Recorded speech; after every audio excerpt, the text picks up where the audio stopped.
Dream Street by Tricia, Elam Walker, and Ekua Holmes.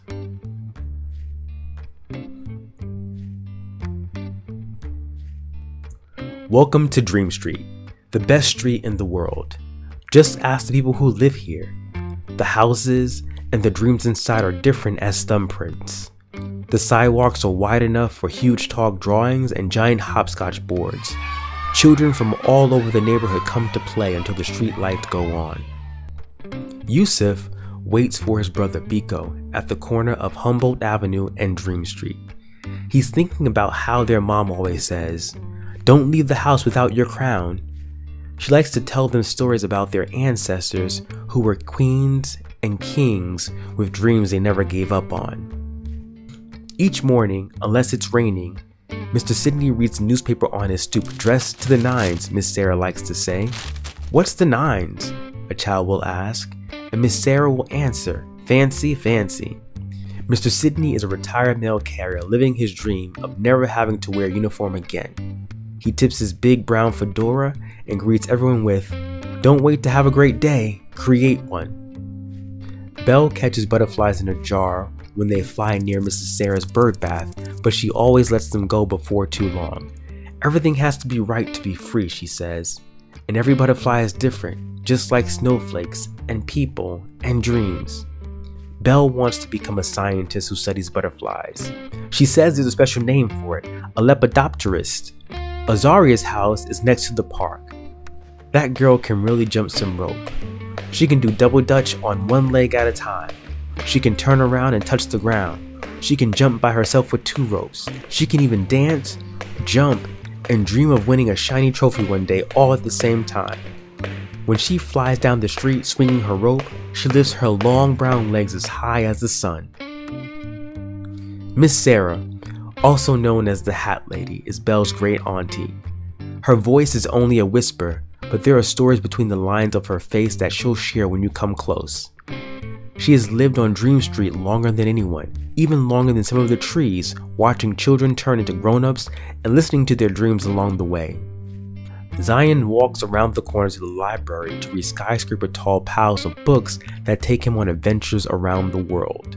When other kids talk or laugh, he tells them, "Shh," because doesn't everyone know you're supposed to be quiet in there? Some days, Miss Barbara, the librarian, hands him a brand new book and says softly, "I have a feeling this is your cup of tea." "Can boys be librarians?"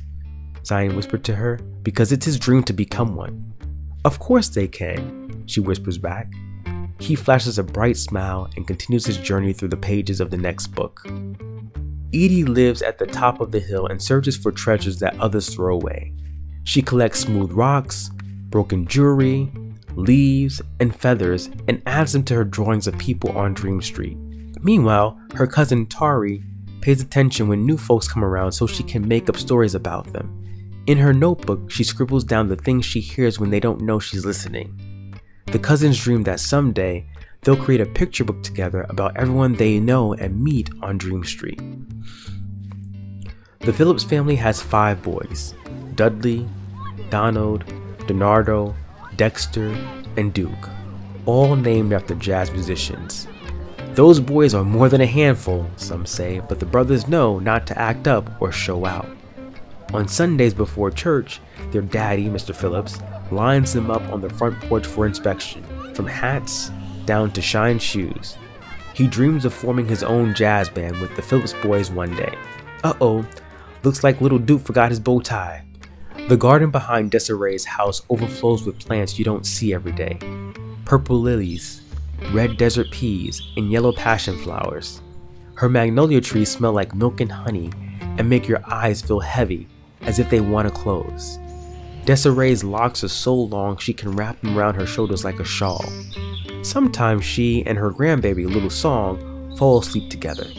Little Song makes sweet sounds and dreams little girl dreams. When she was small, Miss Paula loved to twirl on her tippy toes up and down Dream Street. Now she teaches African dance at the rec center. Her head wrapped round and round with bright fabric until it's high as a pyramid. Her feet move lightning fast, slap, slap, slapping and tap, tap, tapping the floor, keeping pace with the drummer's hands. Watch out! You might get dizzy if you stare too long. Sometimes when the rhythm takes hold, her rap unravels and falls to the ground. She never stops moving, even as she stoops down to pick it up.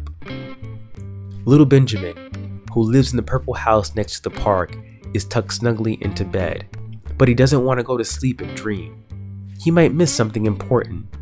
He hugs his teddy bear, Tyler, who isn't ready for sleep either. Instead, they count the stars that sparkle through the bedroom window and listen to laughter outside from the big kids who don't have to go to bed yet. The children who live and play on Dream Street can become whatever and whoever they want, because their dreams are nourished and cared for, just like Desiree's flowers. There is no need to worry or to rush. They take their time, growing and playing, learning and living, and soaring skyward toward all the adventures that await them.